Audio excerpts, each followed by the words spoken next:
context really for the service specification that is going to all CCGs to sign off, so we can start to think about how we go about implementing that then for Lancashire.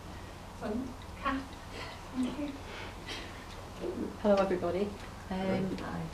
Well, I had a stroke 15 months ago, and starting from the GP onwards, I wasn't sure what was happening to me. I knew I felt very unwell. Actually phoned my GP, got an emergency appointment that day, and I am going to say I didn't actually see my ongoing GP, saw another one who obviously didn't know me at all, and he suggested that I had possibly developed cataracts. Now, I knew I wasn't well, but he was the GP. I went home, and thankfully my husband had the sense to ring the hospital just to talk through my symptoms, and I was sort of then admitted into Chorley Hospital through the A&E. They very quickly diagnosed a stroke, but unfortunately there wasn't a stroke bed available at Preston, so I spent most of the night on a trolley in A&E waiting for a bed.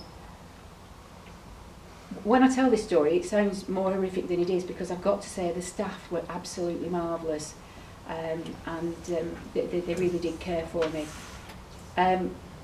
The following day, they, for some reason, decided to keep me in Chorley Hospital, and I've got to say I was very grateful for that.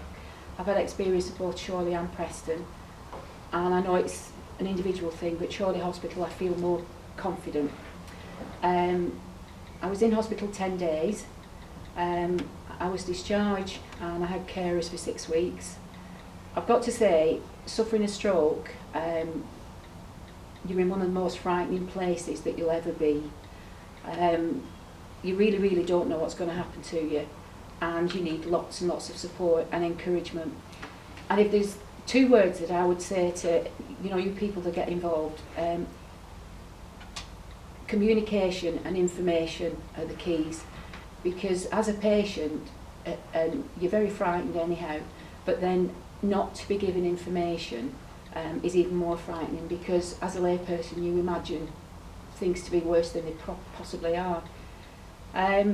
From my discharge, I've got to say I have had so many agencies working with me that I can't thank enough for, and that's one of the reasons when I was asked to go on the steering group, I just felt I had to, because I owe so much to so many people, and if my experience can just, I don't know, help in any way, shape or form to make it better for anyone else, then that's great.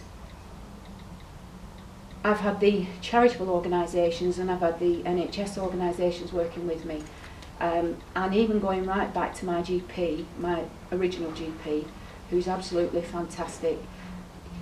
I think the thing is, a stroke, it isn't just one, it doesn't just leave you with one problem.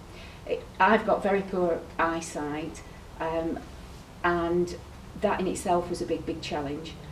So you've got other bodies that have to get involved, Action for the Blind, Galloway's for the Blind.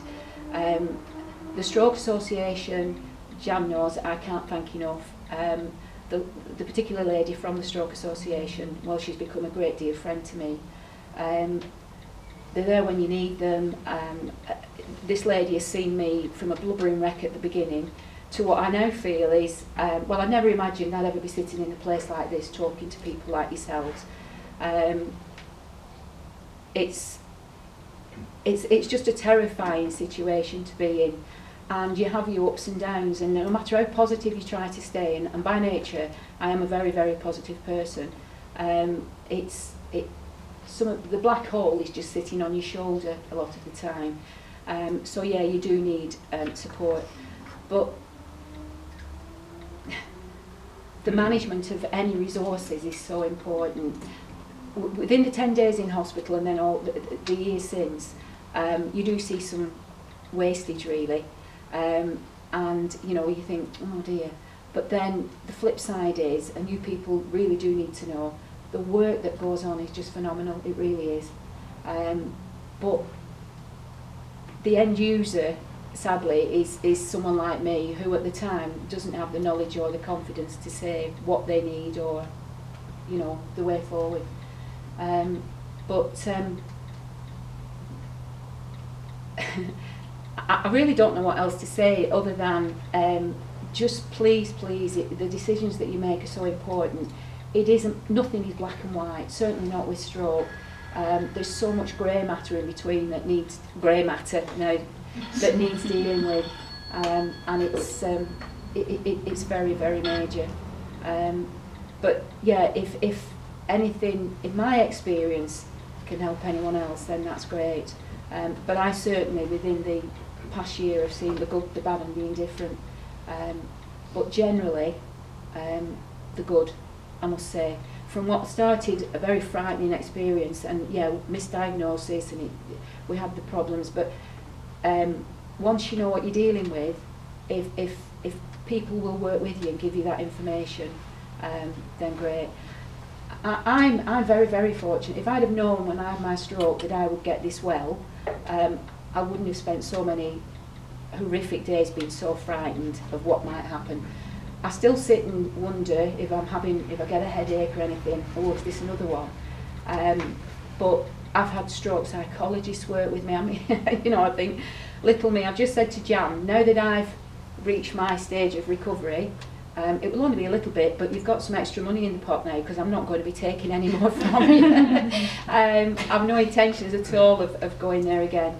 But if I did, and we none of us know, you just have to believe that the service the NHS is able to give is the best, and you know, never ever forgets that the end user is a sick person that needs some care. I don't know, Jan, if there's anything. No, that's fine. Thank you very much.